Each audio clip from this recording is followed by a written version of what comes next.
Okay, welcome everybody to the ordinary meeting of the council, October meeting. We've had the card here, so we'll go straight into the conflicts of interest. Any conflicts of interest? Any apologies? We've got Councillor Johnson. Any other apologies? Somebody move Councillor Johnson. Move Councillor Bayer. And Ra. Second Councillor Nicholson. All those in favour, please say aye. Okay, we have three lots of people in the public forum today. And I'll first of all call Sarah Beasley, who's going to talk to us about the technologies being introduced into our communities as part of the Smart Cities transaction. Sarah, come up. You just come up there, Sarah. Oh. On the camera from that angle.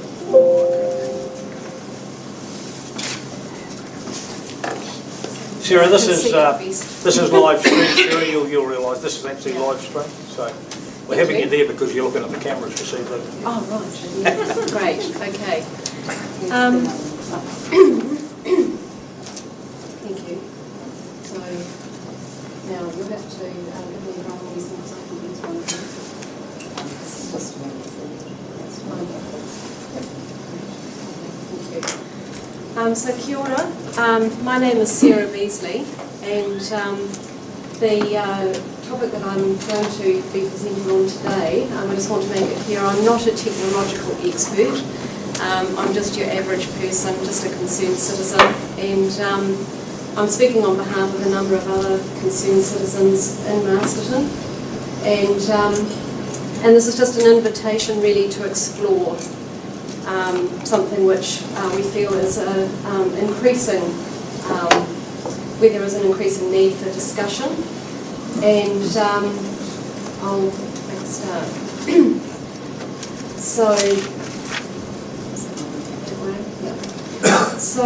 what I'd like to talk to you about today is actually the concept of the smart cities or smart technology. This is something that, up until about 3 or 4 years ago, a lot of people hadn't really heard much about it, but it's becoming increasingly on people's radars.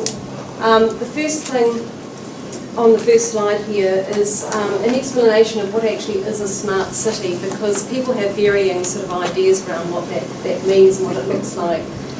But primarily, it's a technologically modern urban area where technology is being used to collect specific data, and that data can be used for a number of reasons. Basically, primarily is to help to manage assets, resources, services within a city.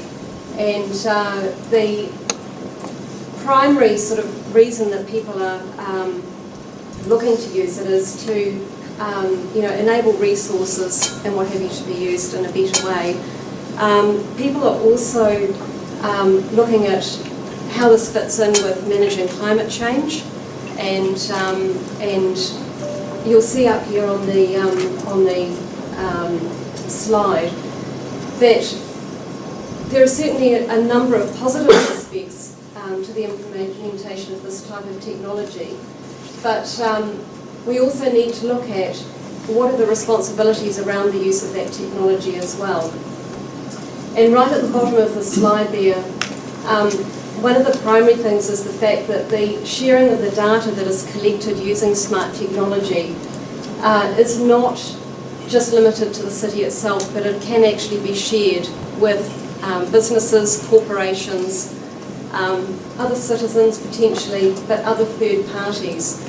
And while everybody would like to trust that that data will be handled responsibly, it is not always a given that that will be the case. And I think as this becomes an increasing aspect of how our towns and cities are managed and becomes an increasing part of people's lives, we do need to give more consideration to what the responsibility is that comes with the use of those technologies. So at the moment, we're in a situation where a lot of data is being collected in a number of different ways, and the people whose data it is, they don't always have a say over how that information is used. There often isn't a lot of transparency around it either. So it's really important that we have safeguards and that people's data and their private information is not being utilised without their consent or without their knowledge.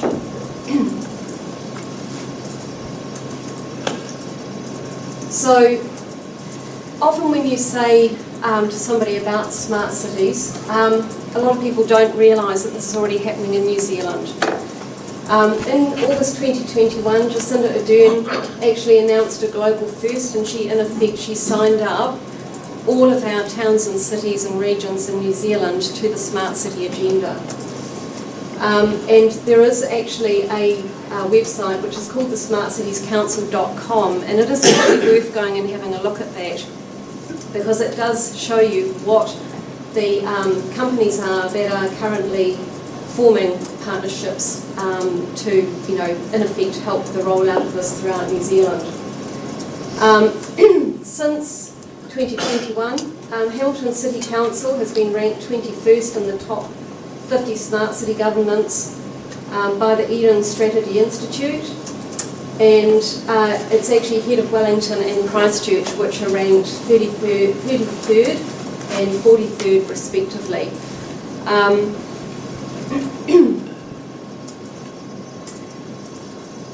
Now, when I first went to speak to Gary about this, and I have to say thank you to Gary for actually having the time that he allows on a Thursday where people can just come in and talk to him about, whatever is on their minds. The first time that I mentioned this to Gary, and I'm not sure, was it you, Tom, that might have been in that meeting, the sort of initial response was, well, Masterton's probably a bit small for a lot of that stuff and what have you. The idea that maybe it doesn't really apply to us here, but we can actually see from ALGIM's executive Mike Manson, the quote there, saying that the Smart Cities Council is basically collaborating to develop smart cities, towns and regions throughout New Zealand. So that basically means this is something that we all have to give consideration to. It doesn't matter what size we are.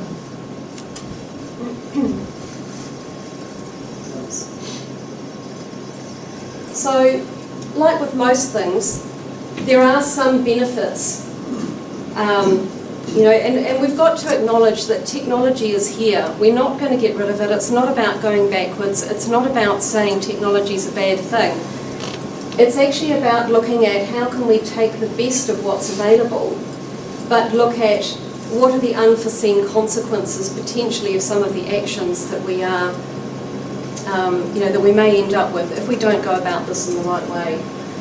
So the things that are being promoted as benefits are things like better traffic management. There's quite a lot of this going on in Wellington at the moment, where they're actually putting sensors in a number of different locations to track the movement of pedestrians, cyclists, various modes of transport, etc. The idea being is that they then know, what people's usage habits are and where to expend, resources and that type of thing. Better communication, better crime control, more surveillance in public spaces. That's something which, I think a lot of us would agree could be a double-edged sword. Efficient public services, improved infrastructure, so decreasing the waste of water, better use of electricity, etc. Reduced environmental footprint, digital equity and better employment opportunities. So it all sounds really good, and there are certainly some very positive things, as I said, that could come from some of it. Smart technology is definitely underway in New Zealand. Spark is actually quite a major leader in terms of providing some of this technology. So examples would be things like LED smart lights, but what a lot of people don't realise is that a lot of those actually have the capacity to carry smart CCTV, which means surveillance and potentially facial recognition. They've also invested in things like smart bins and smart parking, and these are things which could be actually really beneficial in terms of the bins and the smart parking, and you can go onto Spark's website and you can actually find out more about those types of technologies if you want to. However, there are some pitfalls, and I think the biggest one that comes to front of mind for most people is actually the limited privacy. So as soon as we start getting into facial recognition, security cameras, intelligence systems, and particularly where it's got an AI component, and a lot of people might think, well, actually we're a long way off that, and it's just little New Zealand. But the reality is this is where a lot of this stuff is heading, is actually in terms of AI and the data collection, monitoring, etc. We actually need to give some real consideration to how do we actually protect people's privacy, the sharing of that data with third parties, the social control aspects. So, people who basically centralise the data are nowadays the ones who tend to carry the most power. And so we do need to give consideration to who are those people, how are they using that data, how are they protecting it, do we have any means of really being able to check that they are doing what they say they're doing in terms of protecting that data. And we also have to give consideration into how do we deal with situations like hacking of people's private information and what have you as well. So, and there's no doubt about it, data can be used to manipulate public opinion, behaviours, spending habits, and things like that. Something which a lot of people don't think about is the fact that if we have towns and cities that become increasingly technologically reliant, we can also end up with a loss of citizen resilience. So what happens if there is, a series of extended power cuts, or something else goes wrong where that technology doesn't work the way that it did? Do we have people that know how to help themselves and, have alternative backup methods for how systems may need to run, how they can live their lives, how they can get from A to B, etc., etc. Vulnerability to hackers, which I've already mentioned, and a loss of business resilience, so reliance on digital payment methods, digital record keeping, etc. So, we'd all like to think that the power grid will stay stable and that the internet will always stay switched on, but we've got to give consideration to what happens if that isn't the case as well. So for the first time, we're really dealing with a situation that I don't think mankind's ever had to really deal with before, and that is we're being asked to accept surveillance and the collection of personal data as just being normal. Obviously, those who want to put it in place and can see, how they can benefit from it, will push it along the lines of increasing safety and improving sustainability. But we've also got to look at, can this be abused? And there are examples worldwide now where this is actually the case. So we've got to ask ourselves the questions about, if we do end up in a town or a city where there are facial recognition cameras everywhere, there is data collection happening all over the place, how do we make sure that that is not used in a way that is not constructive and doesn't destroy the way of life that we currently have? And everybody has probably heard of the term social credit scores. China is the example that immediately comes to mind in regards to that. And I have a thing here which is actually from the Wall Street Journal, where they've actually given some thought to what actually happens if we do end up with data collection, etc., being linked to people's identities, etc., their behaviours. What happens if we end up in a situation where people are not, acting in the way that the government or whoever would like, the authority would like to see them behaving? How does that actually unfold if it is abused in any way? And Wall Street Journal actually put out quite a nice little diagram here, and I'll pass these around and you're welcome to take one and have a look at it. Just some of the areas that can be impacted in people's lives if this is not used in the right way.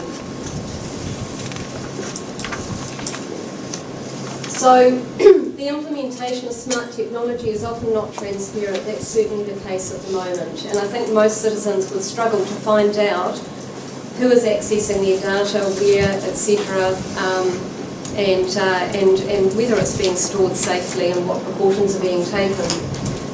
Now there is a really good example that in 2020, information was released under the Official Information Act.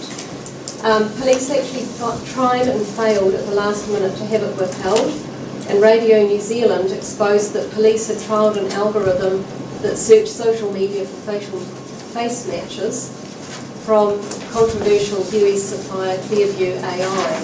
And they did it without telling the government, the Privacy Commissioner or the public. So that actually created quite a bit of a ruckus at the time when that came out. What I've got up here on this slide are just examples of where there is known facial recognition. And Masterton rubbish dump was an interesting one because most people probably are not even aware that that's there.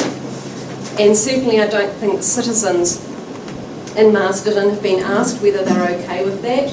Most of them, when they rock up to the rubbish dump, and my husband and I found out about this because we went to go and take some rubbish down to the dump, and my husband was asked to move towards the window and sort of and look upwards, and he asked why, and he said, and the person at the kiosk said, well, so that we can get your facial, recognition with your car. And he said, well, I haven't given my permission to that, and what's that for? And the expectation was that he should just be okay with it, and no questions should be asked about how it was being used or where the data was going. So that's one example. We've also got Wellington Railway Station where they've got billboards with surveillance cameras in them. People who've asked the question have been told the surveillance cameras are not active, but again, who knows, and somebody could just go and turn them on if they wanted to, and then what's happening with that data. So these are just examples, and certainly in terms of businesses protecting themselves from theft and things like that, there is, I think most people would say that there is a good place for some of those surveillance type things. But again, it comes down to how responsibly are they being managed and how are they being used, and where is the data going. Sarah, you've got that 2 minutes, is that okay? Yep. Thank you. So this is really to say, what are most people concerned about who are aware of the smart city side of things? They're concerned about how the data will be used and who will have access to it. I've given Gary some examples of situations where that technology has been abused, and once public trust has been lost, it's very hard to get it back again. The changes are being implemented through the introduction largely of public sector and private sector partnerships. One of the concerns with that is, will we end up with a lot of people who are unelected bureaucrats and corporations basically making decisions about how things should be implemented without the say of the citizens whose lives they affect? And I think that's becoming more and more of a concern for more people. How will accountability to the community be preserved? We've also got things that are linked in with this, so climate change, centralisation, and really I think for a lot of local people the concern is, will they be losing a say in how this type of stuff is being implemented and how it's going to affect their lives? And if there is community consultation, then is it just a formality that has little influence because there is already a pre-designed or pre-desired outcome and a push to meet the sustainable development goals? What we need from our representatives in Masterton are basically the things that I've put up here. I'd say that a really big one is protection of our privacy, the dignity, quality of living, all the things that actually make Masterton a wonderful place to be. And we also need accountability of the council bureaucracy to the people, because a lot of these decisions seem to be being made by not necessarily our elected representatives, but by the people that are behind the scenes. For example, going back to the Masterton rubbish dump camera, somebody thought that was a good idea, put it in, funded it, but there was no consultation with the public about the use of that technology or how it was being used or the data protection. So in summary, really this is a question for you about how do we retain the integrity of our town in that smart city space. We do have a choice about how much we implement, but as councillors I think it needs to be understood that some of this stuff will be happening and it may not necessarily be things that you necessarily have presented to you as a decision that you make, but you do have a lot of influence in terms of the decisions that are made in our community and the level of awareness of the community. And you can also ask questions of the people that you are contracting to do various council services and to carry out implementation of the technology, to find out from them how are they protecting citizens' data, what sort of technology are they implementing and how are they looking to use it. And I think those are things that as councillors you need to become increasingly aware of. We need to avoid ending up in an echo chamber where we have the same set of experts or people who are trained at certain institutes looking at one way of doing things. So getting new people, new ideas, and finding out from the people that live in the area how they actually feel about having this stuff brought into their towns and their regions. My question is, are there better ways that we could achieve our goals of sustainability and resilience without compromising the things that make our community a great place to live? And how do we cherry pick the very best of the tools that are on offer without running into unforeseen consequences? And that is always the rub, because unless we think these things through and we look behind the marketing and behind the sales pitch, we can run a high risk of actually ending up with unforeseen consequences that can be quite difficult to unravel further down the line. Thank you, Sarah. Thank you very much for a very thought-provoking address. Any questions? Councillor Helena. Thanks, Sarah, for your presentation. Apart from the transfer station rubbish dump, are there other smart technologies you have concerns about in the Masterton? There are, a lot of them are actually in private businesses, so New World was another example, where they've got facial recognition. They do actually have a little sign up saying that it's there, but they usually, it's masked by something that they stuck in front of it. And there are actually various other businesses that do also have that. But the primary thing is really in terms of being aware that the technologies are out there, they are being increasingly used. The businesses that the council interacts with and seeks to form contracts with, you really need to be looking at what sort of technology they're looking to implement and how is, and if there is a data collection component, how is that being utilised? Any further questions? No further questions. Well, thank you very much, Sarah. Thanks for your address, and we'll follow through on with what you've been saying. Thank you. Thank you. Thank you. Okay, we now have Rob Irwin and John Bushnell from Cycling Trails in the Wairarapa. You're not coming up, Rob. Thank you very much. No, I'm infected.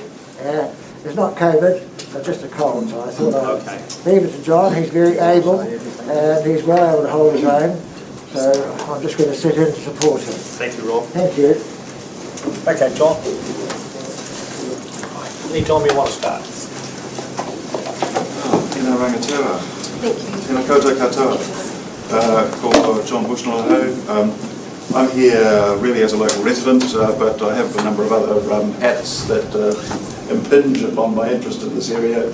And Rob Irwin and I have had a long-standing interest in the development of cycle trails around the Wairarapa Valley for a number of years. And that's really the focus of what I'd like to do, talk to you about today. What I'd really challenge you to do, first thing, is to lift your eyes out of the valley here, just for a moment or two, and have a little bit of a look at what's going on around other parts of the country.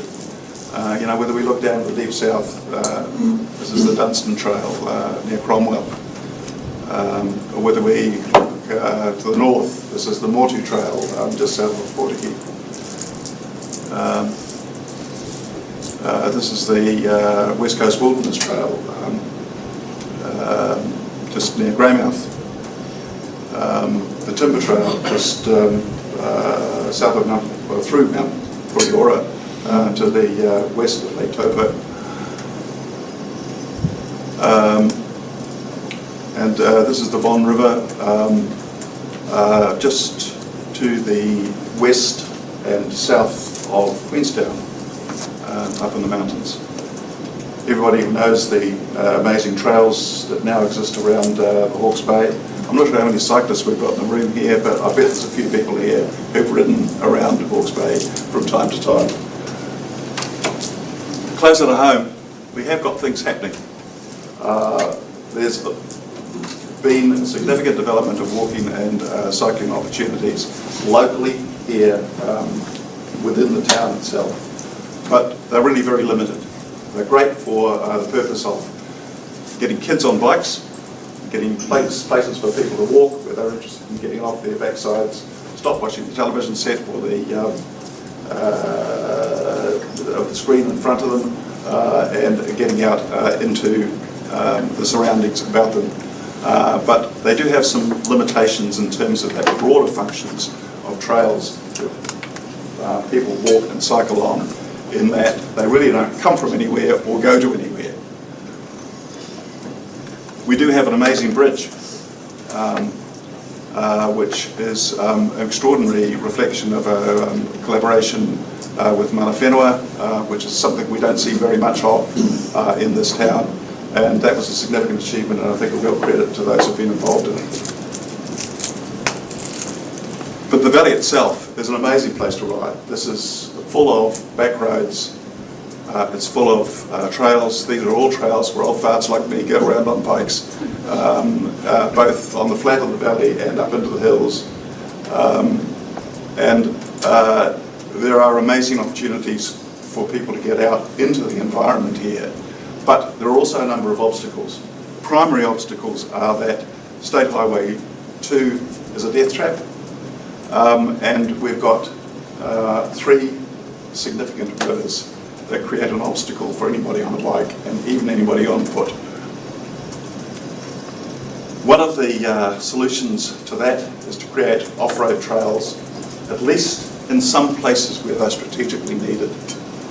This is another place where I'm sure that many of you will have been, the Greytown Rail Trail that just runs 5 kilometres between Greytown itself and the Woodside Station, which runs along the disused branch railway line. Difficult to believe that there could ever be such a thing as a branch railway line in that location, but it's now serving a really useful function with the tracking that we've been doing.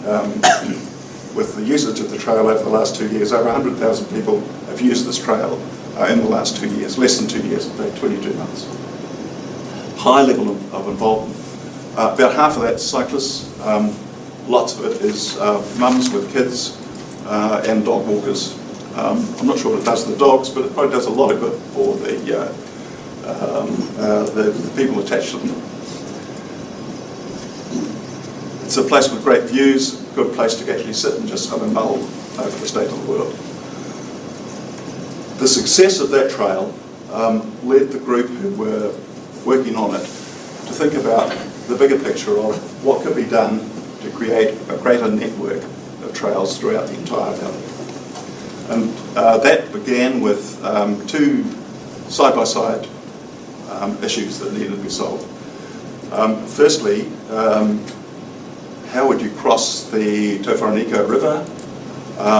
And secondly, how would you begin to use something that is a physical structure to create a greater engagement of the community in terms of meeting some of the social and cultural obligations that they have as citizens as well. And this led to a 4-year collaboration with Papua Marae, and also many of the connections in Featherston, who helped us to put this proposal together and created what began as a proposal initially for an initial PO to start the beginning of the trail, eventually evolved into this extraordinary creation capturing the pūrākau of Nukupewa. The bridge itself is now built. It's complete. Trails on either end hook it to little used back roads, although you do need to be comfortable riding on gravel in order to get comfortably up and down there. And this has had just over 30,000 people use it, even though it hasn't actually been open most of the time since we began monitoring 22 months ago. So high levels of engagement already. It's quite an extraordinary structure. It's the longest bridge of this type in New Zealand at this stage. And it's in a really high wind zone that's quite problematic. I wouldn't recommend if you're a bit nervous standing there in a really, really high nor'wester. She bounces around a bit. The driver behind this and the initiative behind it is actually not come from councils pouring ratepayer money into this proposal. It's come from guys like this putting their time and their energy into finding ways of securing money externally to the council's operation, and with the support of council, actually monitoring the process and having a process of drawing on local expertise to actually be able to make the creation and the reality of these things actually occur. We've got the beginnings of other initiatives as well that tie into this kind of thing. Those of you who do get on bikes will know the Siberia Bridge. This is the bridge that was blown apart by when it had a train on it in a high wind some 100 or so years ago. It's still a bit breezy up there when the nor'west is really howling, but it provides a safe crossing and brings tens of thousands of people into the valley inside. As I've mentioned, we've got large numbers of people using the rail trail, large numbers of people already using the bridge, even though for most of that time you had to sort of scramble in order to get onto the bridge. Didn't stop some people. And this is part of a proposal to create a network of trails that run around the entire valley. Many of you will have seen this kind of material before. This proposal came out a couple of years ago. The lines are purely indicative and they're probably all in the wrong places. Or in fact, almost certainly in the wrong places. A lot of them are. But the concept remains the same. What you want to be able to do is get from north to south without going on State Highway 2. And that involves, unfortunately, crossing the Taurianiko, which we've done, crossing the Wahine, which we're yet to do, crossing the Wangawa. And those are not impossible, but they do require a degree of engagement by both community and by councils. There's a group working on the Wahine Bridge at the moment, which has been sponsored by the Masterton District Trails Trust in association with Masterton District Council, and Council are helping to provide some of the seeding to get just some of the initial planning done, for which could then provide the launch pad to secure funding for the centre project itself. You've had a couple of minutes, John. Sure. Thank you. Okay. The point of all this stuff is that there's a whole lot of benefits that flow from it. There are social and community benefits, there are economic benefits, there are educational benefits, there are environmental benefits, there's health and fitness benefits. And I guess with both Rob and I have a background in health, this has been one of the primary drivers for us as well. You don't want to end up in the hands of a surgeon like Rob because you failed to look after your own health. And being able to engage in preventive methods like keeping your body moving are actually really important. And there's also a great deal of heritage and cultural benefits that can flow from this kind of thing as well. Just consider the core issue here. We've got 500,000 people who live over the other side of the valley. If we get those people who are coming here to stay just to stay for a little bit longer, to stay overnight, to have something that's a focus of what keeps them here for longer. It generates wealth for the entire region. There's been a very careful evaluation of this done in 2015. The numbers are probably even greater now. But for every dollar spent on cycle trails, there's $3.50 annual benefits are generated as a result. So this is actually a way of generating economic activity across the board within the community. I'm not advocating that councils get into committing large amounts of ratepayers' money for this. What is important is unequivocal support for the community groups who are willing to put their hands up to actually try and make it happen. It can involve working closely whether sometimes you can end up in a situation where there's an issue of how do you get a trail from A to B, and where there is council land available, that can be really useful. It's also worth sometimes just thinking about, okay, what can you do with a small amount of seeding money to get some planning done? If you've got a plan, you can get it funded. There is money out there. Even with the change of direction of the government, there will still continue to be money because, as we've heard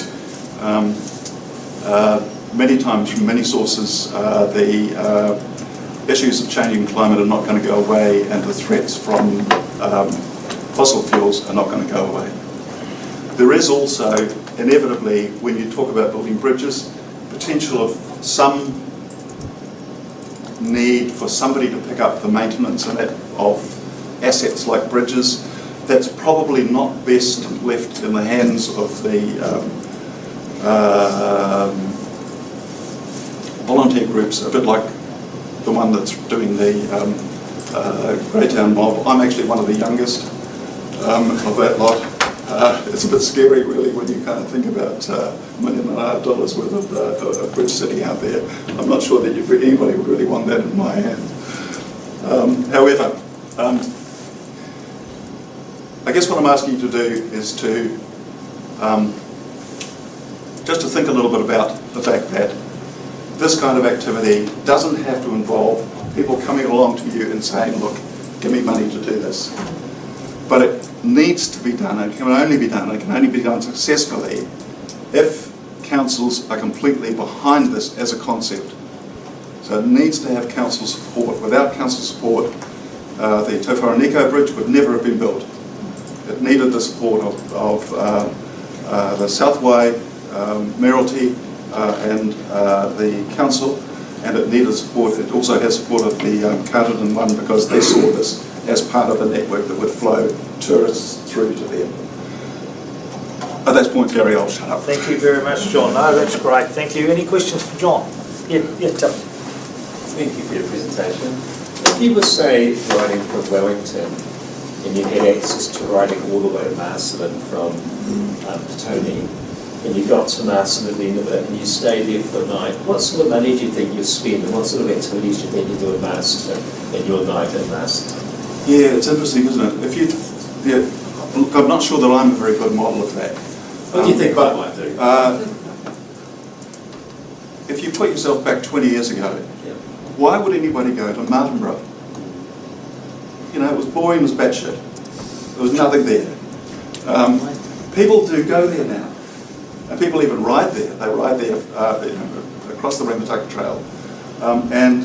What's happened is there's been a proliferation development of a whole range of social activities, not all of them involving alcohol, but a significant number. But certainly the quality of food's gone up. There are a range of options from, in terms of activities that would never exist had you not had that increase in flow into the town, and you were just relying on the 1,000 people who live there. Yeah. So say there was a trail going all the way from Petone, and for some reason the council, for example Masterton, didn't support it, and the trail only went as far as Carterton. Do you think people would come to Masterton anyway, if they had to get their bikes to Masterton in another way? I guess it depends whether Cycling Tom sets up a branch down in Carterton or not. I'm not sure. I think it would be be an unfortunate situation to be in if we had a lot of people coming in the way that we see now in South Wairarapa. If you look at, I don't actually have numbers on this, but just from purely experiential view, having lived in Greytown for quite a while, Greytown and Martinborough are full of people. Take a long weekend, like the one we just had, are absolutely stuffed full of people. Carterton, not so much. Masterton, nah, not really at all. Now, I think this kind of cycling activity that brings people through the valley, spreads them through the valley, is one way, it's one lever that you can actually get to bring people into the northern part of the valley. I think there's a whole range of very exciting things that we can do. Just using back roads and and paper roads and about 10 kilometres of trail, we can actually take people up to Pukaha, completely off-road, just using the back roads. It's dead easy. David?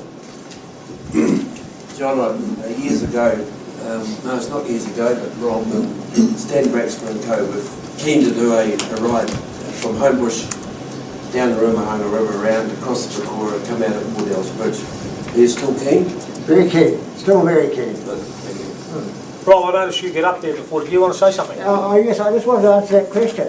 If you're down in Carterton, to get to Masterton, you've got to really just travel on State Highway 2. There's really no other way. You have to cross that bridge unless you go up the more eastern way to Bitty. But it would be quite a deterrent for people who come to Carterton to want to come to Masterton and risk their lives on State Highway 2 at the bridge. So we could potentially miss out on people staying in our hotels, eating in our cafes, going to cycling toms, shopping in Queen Street, if a council like ours chose not to support it as much as possible. Yes, I would say that'd be right. We would be a bit of a backwater. When I presented to councils years ago, Carterton was the one that was going to miss out because we looked as if we were going to take the trail to the west of Carterton, and people would have to make an effort to go there.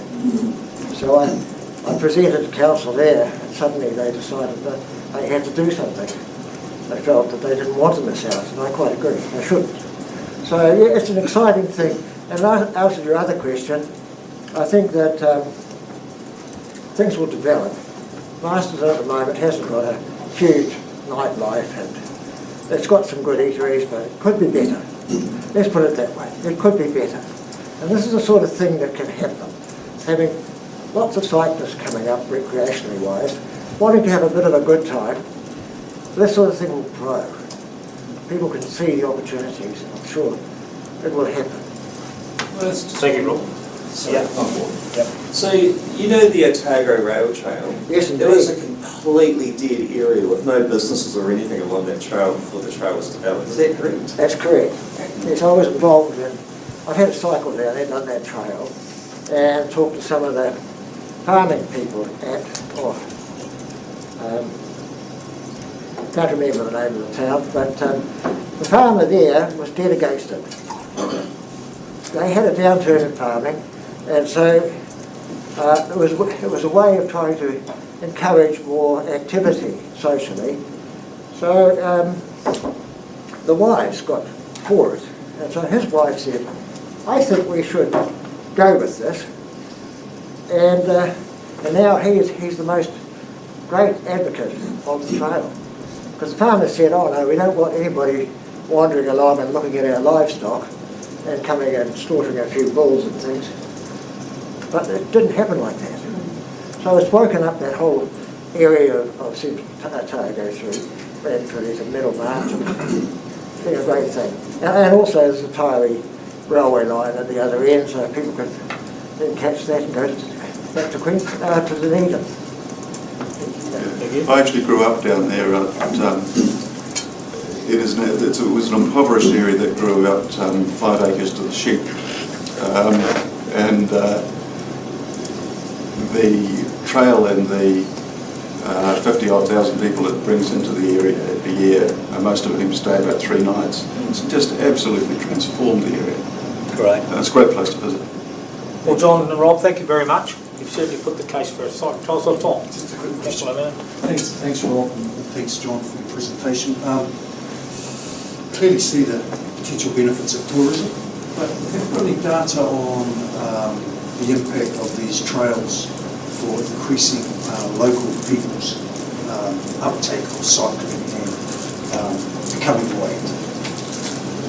I don't have good data on it, although I'm sure that it may exist for other places other than here.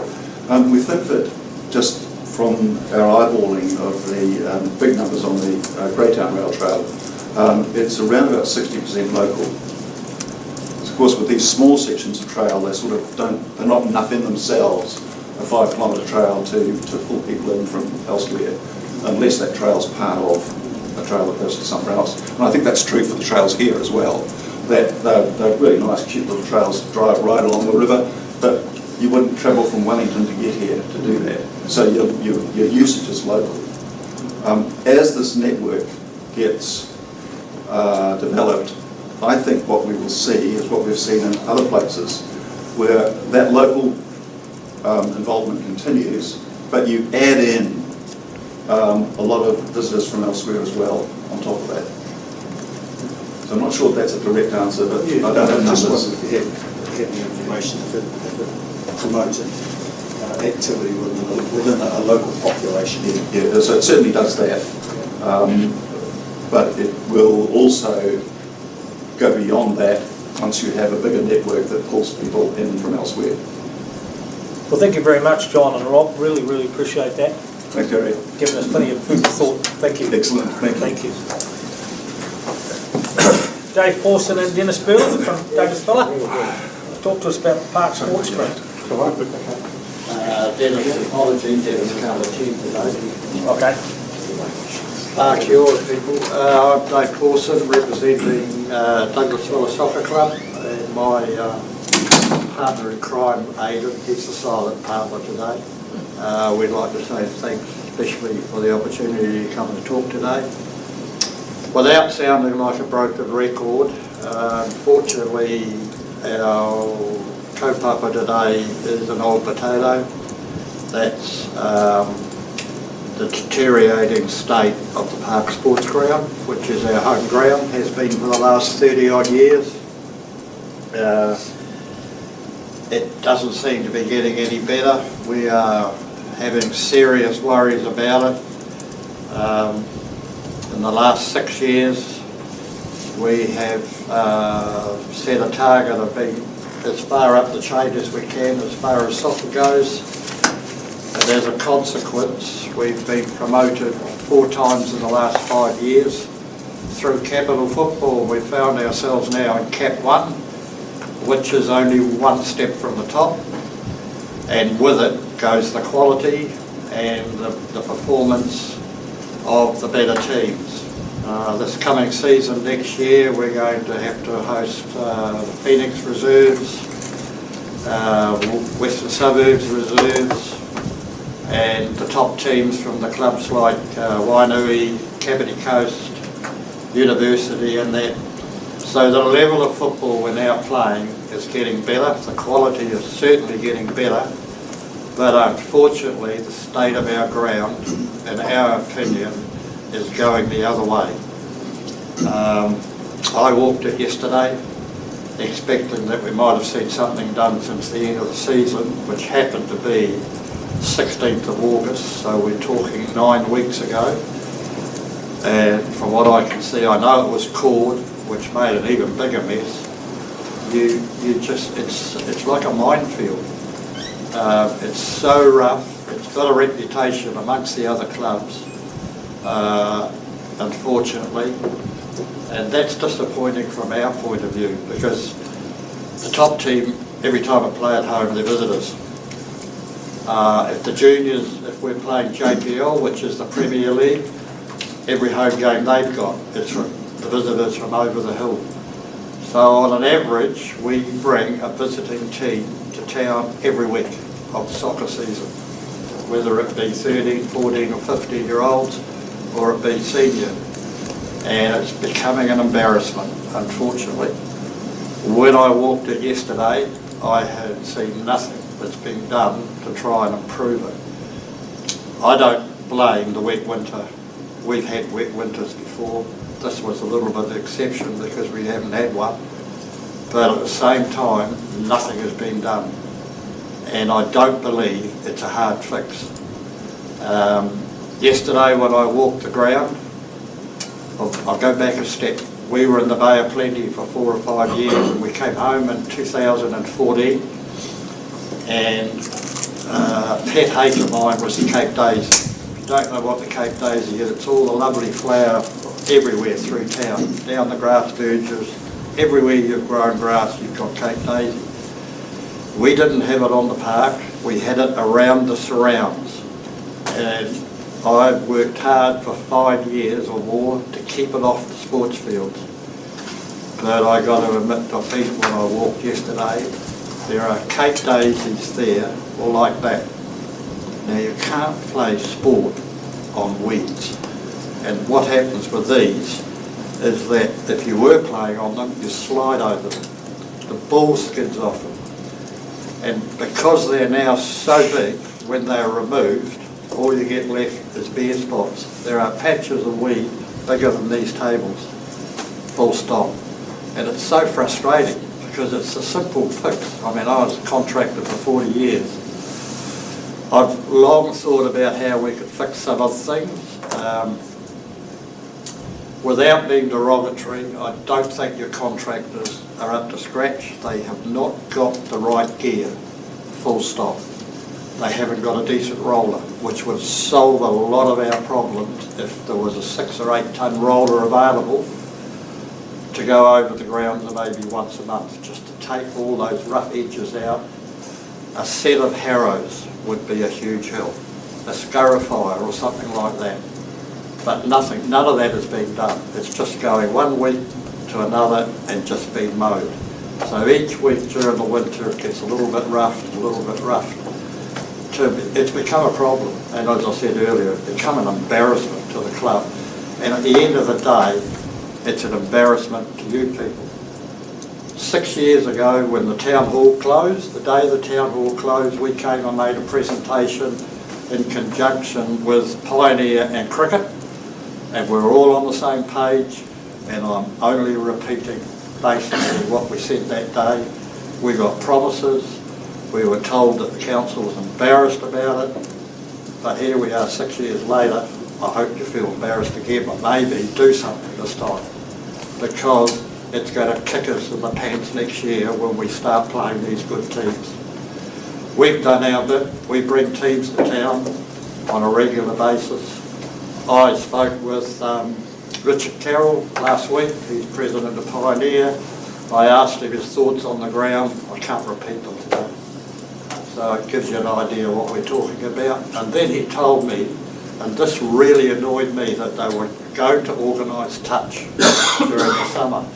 Now for sports clubs, particularly rugby, that is very important because that's fitness. And if you're playing touch pre-season from say mid-January to April, all those rugby players and that go into a rugby season with that greater, higher level of fitness, and the injury count reduces. We played twilight a couple of years ago from February to March, and when the season kicked off, we didn't have an injury for 6 weeks.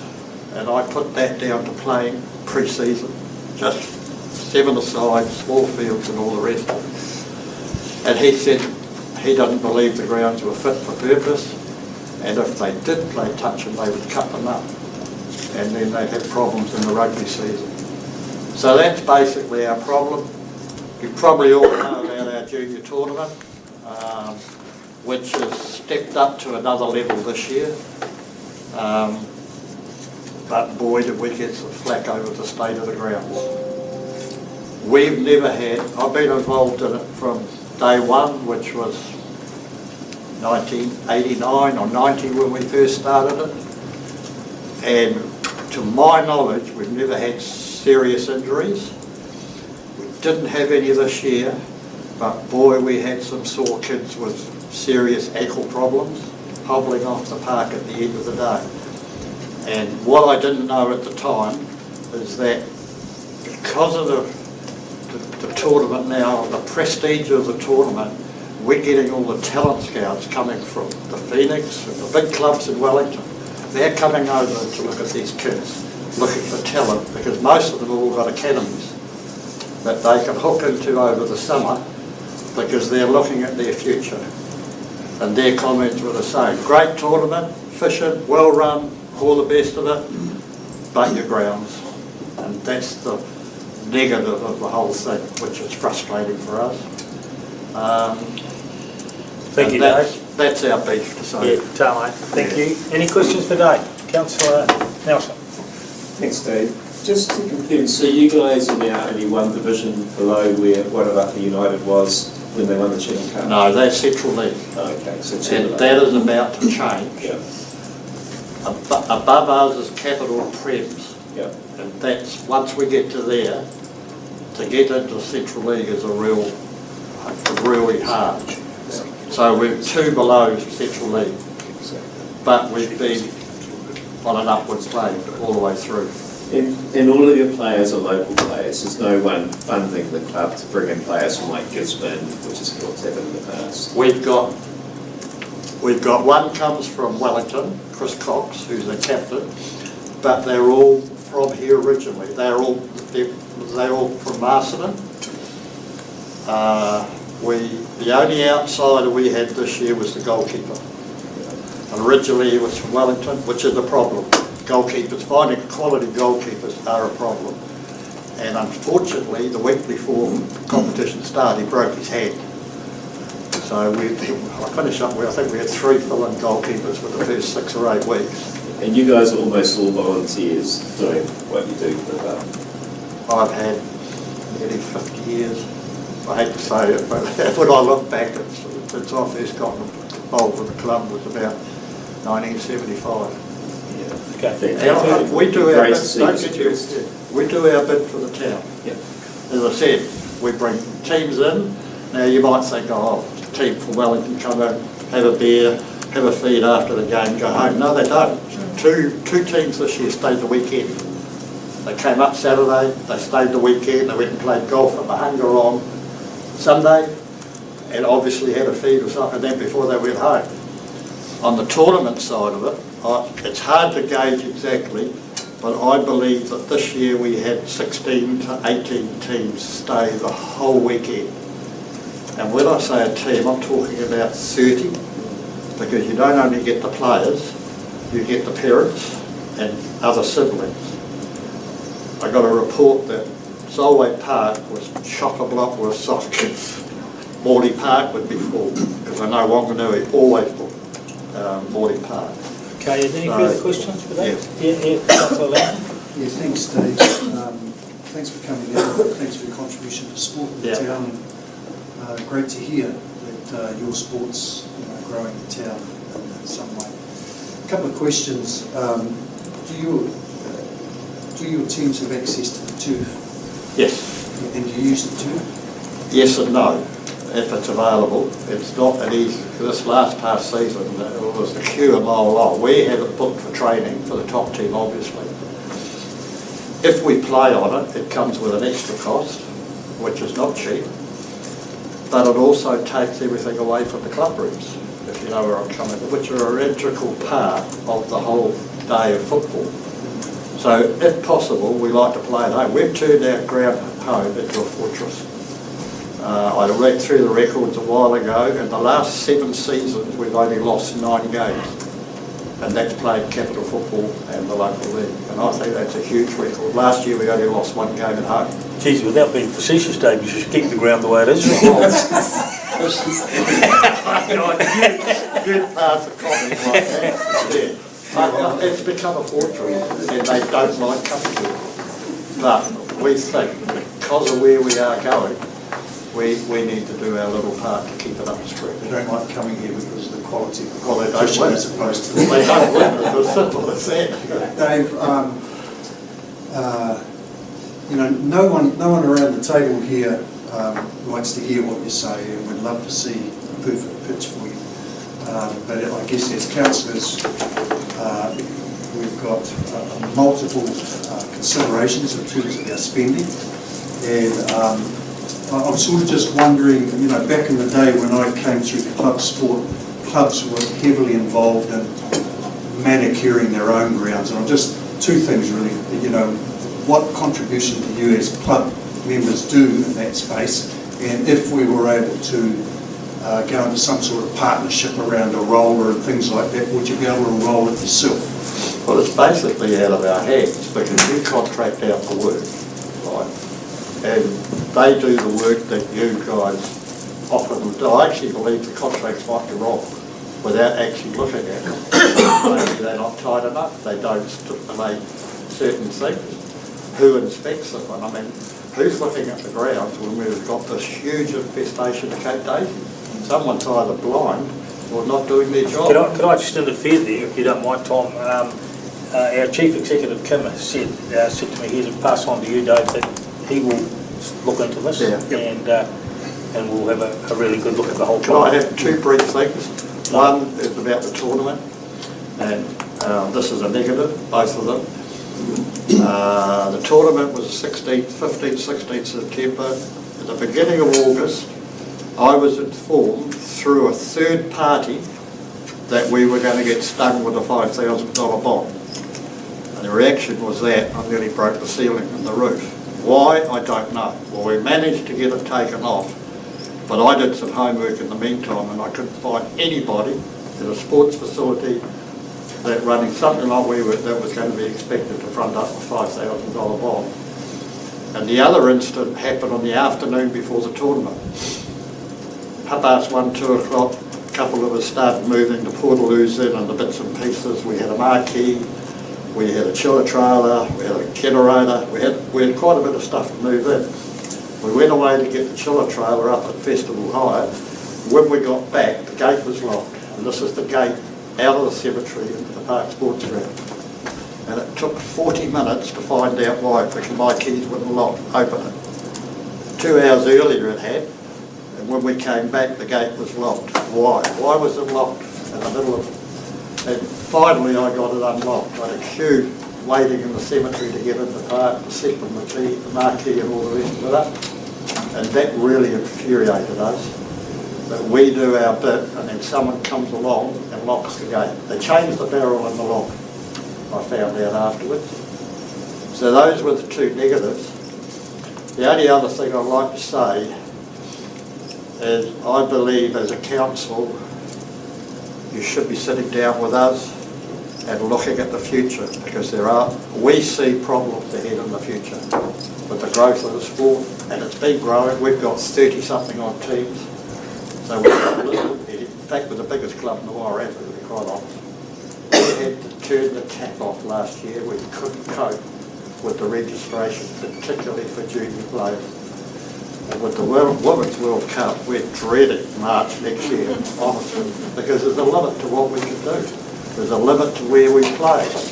And I think with council, we should be sitting down and having a forward look over and the power situation at the club. Thank you, Dave, and thanks very much for your presentation. And as Kim said, we will be getting in touch with you. I appreciate the opportunity to speak. Thank you very much. Okay, thanks, thank Dave. you. Okay, folks, we move to late items. We haven't got any late items. We now move to page 6, which is the confirmation of the council meeting on September the 13th. Somebody need to move that to correct record. Moved by Councillor Lennox, seconded by Councillor Tuta. Any discussion? No discussion. I'll put the motion. All in favour, please say aye. Thank you. Page 25, confirmation of the minutes of the extraordinary council meeting held on September 20. So I need to move that to correct record. Move Councillor Bowyer, seconded. Councillor Tuta. Any discussion? No discussion. All those in favour, please say aye. Against? No. Thank you. Page 31, confirmation of the minutes of the extraordinary council meeting held on October 18. Could I have a move of there? Moved by Councillor Holmes. I'll second that. It's important to record. Any discussion? No discussion. All those in favour, please say aye. Against? Thank you. Move now to page 37, which is report of the Infrastructure and Services Committee meeting on October 14. Councillor Holmes, as Chairman, I'd like to take us through that. Thank you. I'd just like to move that the minutes here are true and accurate, and if there's any questions anybody wants to ask, feel free to ask the appropriate officer. I think I've got a couple here. The upgrade on Coburn Street, delighted to hear, Kim, that you're going to look into that, so that's wonderful. And there's one point that I'd just like, and this is a personal point. We're going through extraordinary tough times at the moment, and I think we need to address all our tender systems, how they submitted, and look at the cost structure of every jolly thing that goes into it, because I'm aware of excessive tendering from some of the local bodies, local people doing any work for councils, and I'd like to think that as a council we can be responsible for our ratepayers and try and draw that to attention. But I'd just like, if there's any questions here that want to ask. Any questions for David? Well, David's moved the Yeah, report. I'll move it. Seconder, Councillor Bowyer. Any discussion? No discussion. I'll put the minutes to true and correct record. All those in favour, please say aye. Aye. Against? No. Okay, we move to page 43, which is the meeting schedule 2024, and I think Karen's going to take us through that. Thank you, Chair. The purpose of the report is to seek council approval to amendments to this current 2023 schedule of meetings for 2 meeting dates that are going to be moved for the Audit and Risk Committee and for the subsequent council meeting, and also to seek approval for the 2024 schedule of meetings. I think the report's fairly straightforward. I'm happy to take any questions. Any questions for Karen? No questions. Somebody prepared to move the recommendations on page 43. Moved Councillor Holmes, seconded Councillor Helena. Any discussion? No discussion. I'll put the recommendations on page 43. All in favour, please say aye. Aye. Against? Carried. We then move to page 49, which is the Dog Control Policy and Practices Report 2022-23. Steve May. Thank you, Your Worship. I'll take the report as read, and it is for the last financial year, and I'm happy to ask any questions from councillors. Any questions for Stephen? Councillor Goodman. I don't know if you found it relevant that I did send out 100 years ago today out of the Times Age with the terrible problem they had with dogs in those days. So it's not exactly new. Thank you, Councillor. Did you have a question, Councillor? No, I wasn't. But I have. Did you ask him if he saw it? Oh, okay, that's fine. We can get away with that. Any questions? Councillor Lennox? Thank you. Thank you, Stephen, for the report. Just in regards to infringement notices are up nearly 100 extra, up 20 for the previous year. Yet disqualified and probationary numbers haven't moved that much. One question is, are we being too lenient? That was one question. And also my second question is, dogs that have been signed over to the SPCA for rehoming have dropped considerably over the past year, and yet dogs being euthanised has nearly doubled. And I know that that's obviously quite a costly exercise. I just want to know, is there a reason behind that, and what patterns can you sort of see emerging going forward? So through the Chair, Councillor, we operate a graduated compliance response policy for education, verbal warnings, infringements, and at the last resort, prosecution. So we're just implementing that graduated compliance module, so it makes sure that we're making the right decisions versus a matrix of our response. So it takes out the emotion from a decision whether to infringe or to educate. In relation to the animals being euthanised, unfortunately, majority of dog owners in Masterton are fantastic. Obviously we deal with some that aren't, and as a result of that small number, a large number of animals come to our attention that are found wandering unregistered. The animal control team have a fantastic relationship with the community and the SPCA, and we do rehome dogs that are suitable for rehoming.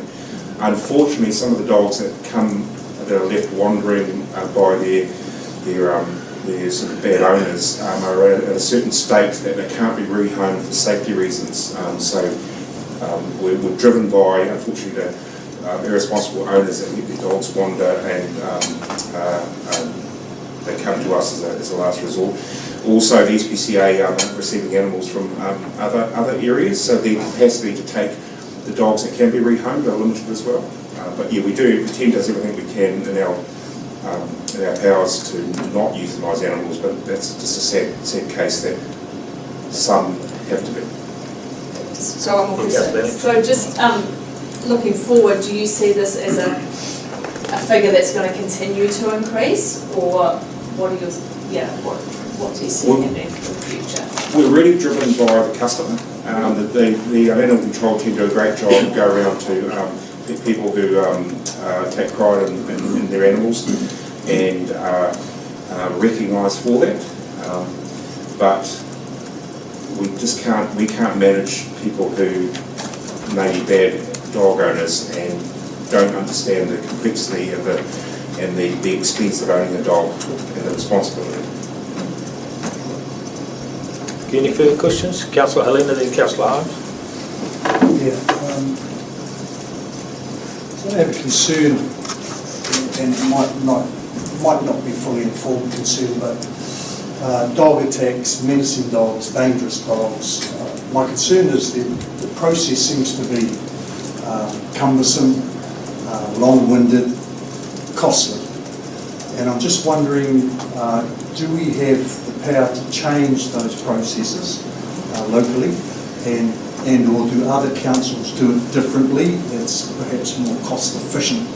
And could we have a report on alternative ways for dealing with some of those difficult dogs that cost the ratepayer a lot of money, and the outcome at the end is probably the same? Thank you, Councillor. Through the Chair, we administer national legislation which sets out the timeframes for dogs that are within our custody and the legal process to go through. So that's throughout New Zealand, so we can't alter that.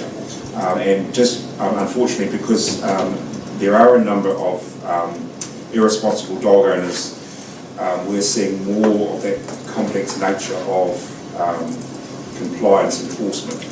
So we can't change the national policy. Councillor Holmes. Steve, question I'd like to ask is the cost of euthanasia. We talk about roughly 30 dogs, that's just about 9,000 a year. I was involved with a lot of embryo work years ago, and we were trained to use the drugs ourselves. Would it be possible for a member of the staff to be able to use the drug? I'm going to defer that question, Councillor, to my subject matter expert. It needs to be used by a vet. It currently has to be used by a certified vet. The embryo drugs we used had to be certified by a vet too, but there was a way around it. So what I'm saying, I'm just thinking of cost. That's what I'm thinking of. Yeah. I can discuss it offline with you, Councillor, and get your, that's fine. Your experience. It's done by a vet. Any further questions? Okay, I think it's worth noting just how busy our animal control team has been. When you look at page 51, when it says there's been an increase in the total number of service requests, it's 460 more than the previous year. That's one hell of a lot of increase in. So I think that we need to congratulate our animal control services on what they're doing, and certainly I know that they've been short of staff over the past recent months, and with that sort of workload, that's a pretty massive effort. So I think that on behalf of the councillors, I'd really like to thank you, Terry, and your team for what you are doing. So I'm prepared to move the recommendation that we receive and adopt the dog control policy and practices report. Got a seconder? Secondly, Councillor Holmes. Any discussion? No further discussion. I'll put the motion. All in favour, please say aye. Aye. Thank you. We now move to page 57, which is the Welcome and Communities Programme Statement of Commitment. Corin. Thank you. And Kelsey's going to present the paper version. Kelsey, sorry. Sure, I'll take the paper as read. So we're coming to council today as part of the process for stage 1 of accreditation for the Welcome and Communities Programme. So council will move forward with a workshop earlier on in the year just to familiarise yourselves with the program. So stage 1 accreditation involves 2 key components that we're asking for today. So the first thing is both the CE and Mayor to sign the statement of commitment, and secondly to obtain council resolution to be part of the program. So we acknowledge that normally council resolution would occur at the start of this process. The way that the program is structured in stage 1 is structured, it's a requirement now. So I'll take questions. Okay, do we have any questions for Kelsey? Yes, Councillor Lamb. Thank you, Kelsey. A couple of questions. Are there any additional costs if we get that stage 1 accreditation? Yeah, so there's no costs for stage 1, but as we've seen the financial considerations from 2 to 4, there is a small cost involved. It is important to note from stages 2 to 4 we also get some financial payments back as well as a contribution in stage 2 toward welcoming communities activities, and then 3 to 4 we get $1,500 for personal development. And if we commit to stage 1 and are accredited, does that mean we have to commit to 2, 3, 4? No. So we can go to stage 1 for now, and yeah, as council you can decide whether or not to progress beyond stage 1. And just lastly, how long does our funding continue for our welcoming communities advisor facilitator? Yeah. So we've received the full funding from MB, but we've only had our welcoming communities coordinator in for about a year, so we've still got a couple of years left. About 2 years. Yeah. Thank you. Okay, any further questions? Okay, somebody prepared to move the recommendations on page 57? Councillor Lennox, seconded. Councillor Bowyer, any discussion? One of the things I'd like to say before we put to me this is an absolute no-brainer. I think Stella would agree because she's been involved. The Welcoming Communities program has been one of the real success stories of this council. We've seen what it's done out there in the community a number of times, and we have a very strong refugee settlement program going, for instance, which they take such a big part of. So I think it would be a real sorry day when we ever gave this up, because it's just proving to be just so successful out there in the community. So, okay, I'll put the motion. All in favour, please say aye. Aye. Against? Thank you. Thank you, Kelsey. We now come to the Chief Executive's report. Well, you don't need to stand up and saw that. Thank you, Your Worship. Look, if I can ask that we take the report as read. I've been here for now 1 month, actually the 25th today, so, and yeah, achieved quite a bit in that time since being here anyway, meeting a lot of people and getting to know the business, and it's been very welcoming. The format of this report I'm hoping to change over the next while because it more illustrates activity reports than a true Chief Executive report. So my team are here to be able to answer any questions that you have regarding the content of this report, and we'll refine that over the next few months or so. Okay, any questions for Kim? Okay, Councillor Goodwin. I've just got to say that your third paragraph sent a little chill down my spine. The greatest challenge is maintaining affordable services for Masterton, and this means a greater lens on levels of service, and you're really referring to infrastructure renewals and general maintenance. Yeah, whereas to me, I would have thought the greater lens would be not so much on levels of service, it's more a question of prioritisation, and that, you know, is for instance having a toilet more important than, I don't know, you know, banners flying from the streets or something. So I just, maybe you just phrased it wrong, but you can probably understand why it sent a little chill through mine. Is there a question on that time? Well, it was, or was it misused word? I think it's a combination of both priorities and levels of service. So, but that's a decision for council as we prepare our long-term plan. So, Councillor Black. Thank you for your report. I notice in here we talk about the Colombo Road Bridge pumping station. There's still just a temporary pump in there. Where are we at with that? What's going on? Through your worship, I can reply to that, right? Yes, certainly. Sorry, councillor, give you a shot there. So the pump is ready to go in. It was due to be put on Friday. There's been some technical issues. We're now hoping to get it in early next week. The crane operator has some concerns, so we're just doing a bit of work around that, but it should be installed next week and then commissioned as soon as possible. Any further questions from council? You're getting off lightly today, Kim.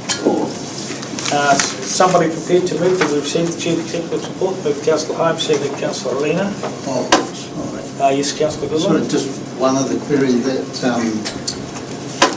the District Climate Action Plan is, that meeting is in a couple of weeks. When exactly is it? I just wanted, there was a meeting in a couple of weeks on that plan. Sorry, Councillor, we had a meeting last week of the advisory group, the steering group, and we can provide some information from that group through to council. I'm not quite sure I understand a meeting in a couple of weeks' time. I thought this morning it came out that there was a meeting in a couple of weeks of that group, and I just... No, Councillor. So I think what we were referring to there, and so this is the community climate action plan. So this is council agreed actions that we can help the community to take and participate in order to address the impacts of climate change. Our focus, I think, in a couple of weeks' time is going to be around how council itself can take actions and how we can take account of the impact of climate change in our programming of our business and our budgeting of our business. So we're going to be looking at assumptions and what those climate change assumptions are going to be, and then how we apply those. So that's that meeting in a couple of weeks' time. It will be a briefing. Councillor Goodwin, to in the meeting reports from councillors, Councillor Tutu is actually going to be supporting reporting on the climate advisory group. So it's probably part of it you're talking about. Okay, Marima, we'll leave it to you now.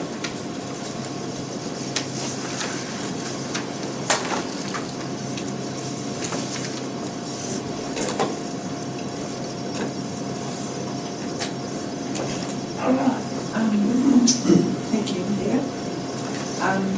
On Tuesday, the 18th of October, the Climate Advisory Group had our meeting. John Hart was elected as chair of the committee, and Joe Whitehall was his deputy. The Climate Advisory and the recipients of 23-24 grants are going to have a hui in late November to share what they are each doing and to find opportunities where they can collaborate.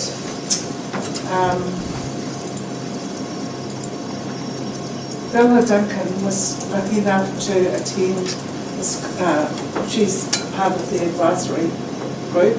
She was lucky enough to attend the conference on the rapid melting of the ice in Antarctica and in Italy, which was held recently. And she pointed out that the rise in sea levels affect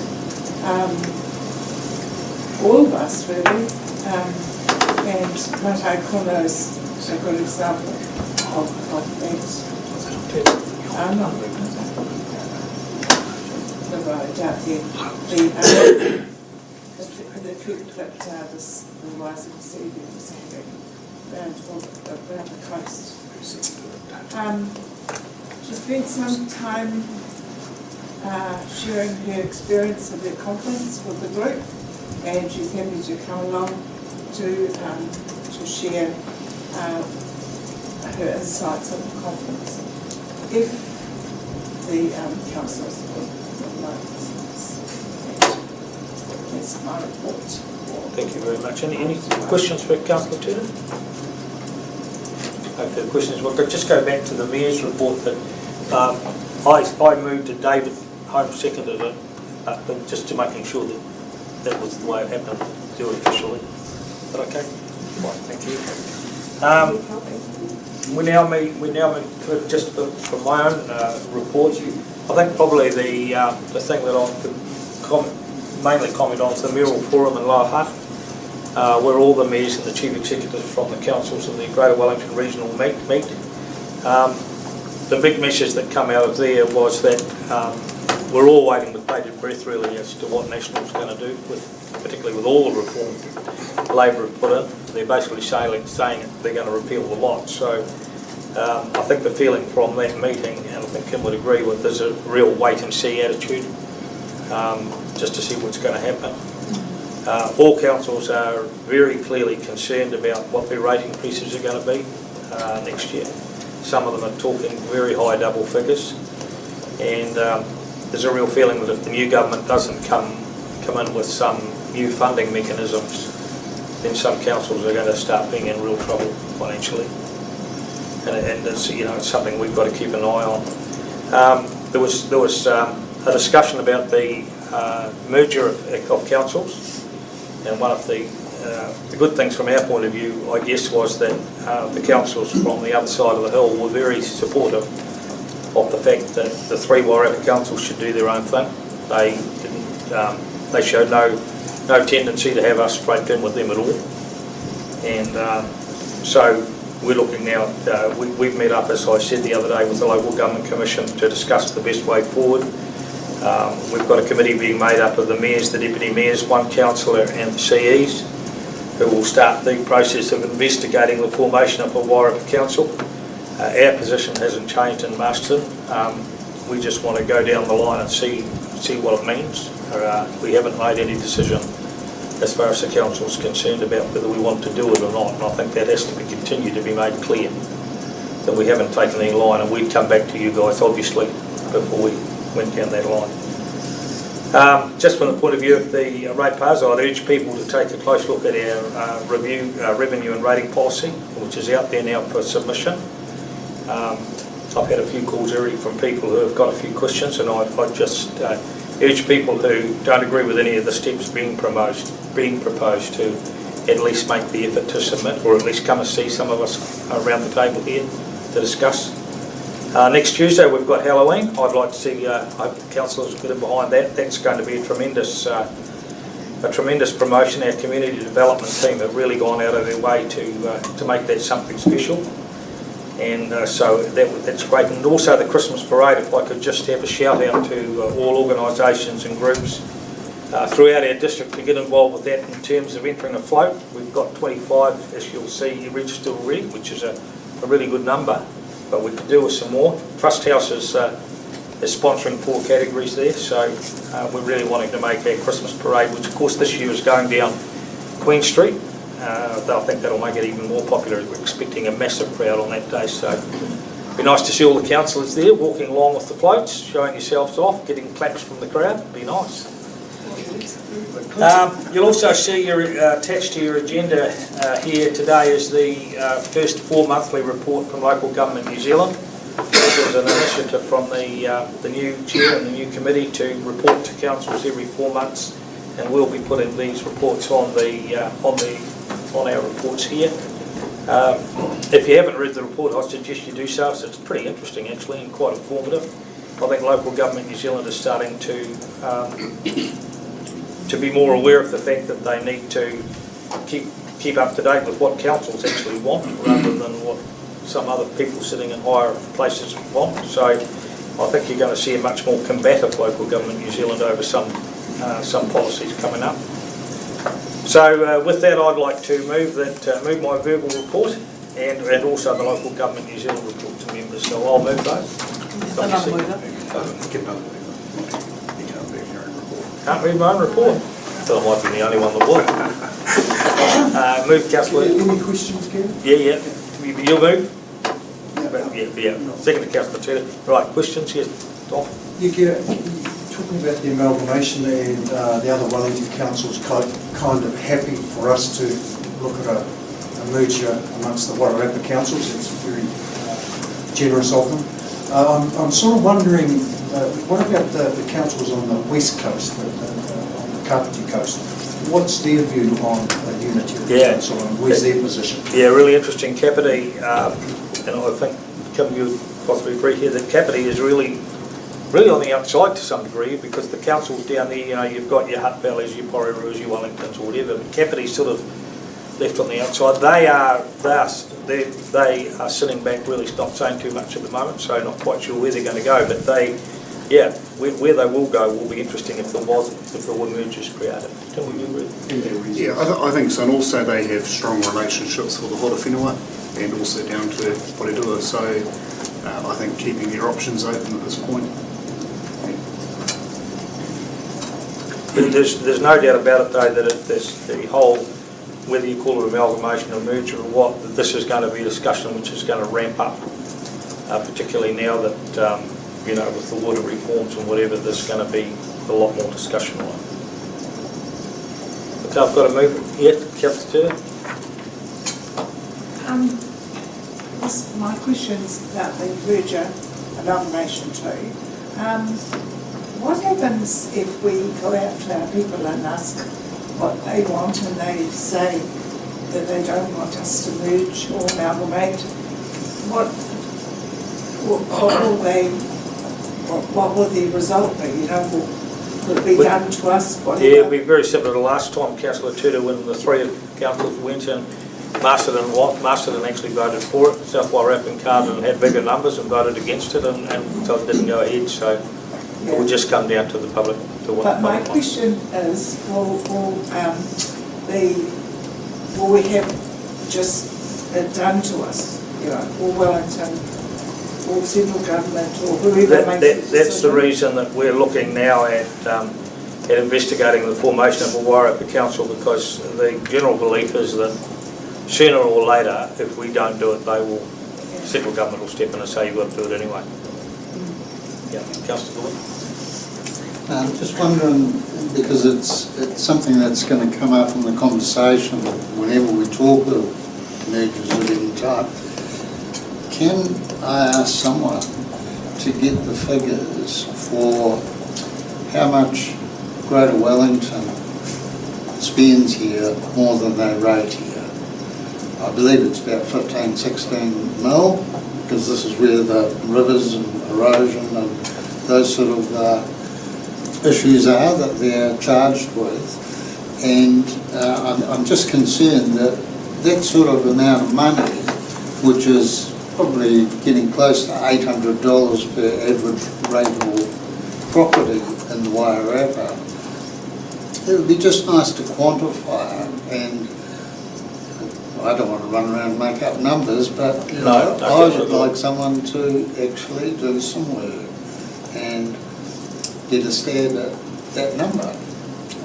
It came out in the Super City debate at 11.2 million from memory, and it's probably moved up quite a bit since then. And it would just, especially when people are talking unitary or non, I think adds to the debate. Yeah, no, fair enough. I'm absolutely ready to know that you wouldn't think about making up numbers, Councillor Goodwin. I'm impressed. But the position with the Wellington, Greater Wellington Regional Council, of course, is going to be a very big part of the debate, whether you want them in with you, whether you want them out, whether you want to do their services. That's one of the many questions, but that's fair enough. We can probably find that information out. Gary. Yes, Councillor Hunt. Who's the contact person for the floats at the council meeting? Kelsey? Ella. Yeah. Ella. You got a National Party one? Thank you, Councillor Hunt. Won't be known anyway. Well, we've got Councillor Lena's moved, Councillor Tudor seconded. All in favour, please say aye. Aye. Thank you very much. We now, well, somebody move that we move into public excluded. Move Councillor Bay, seconded Councillor Goodwin. Everybody happy? Thank you. 2 minutes? Yeah, 2 minutes.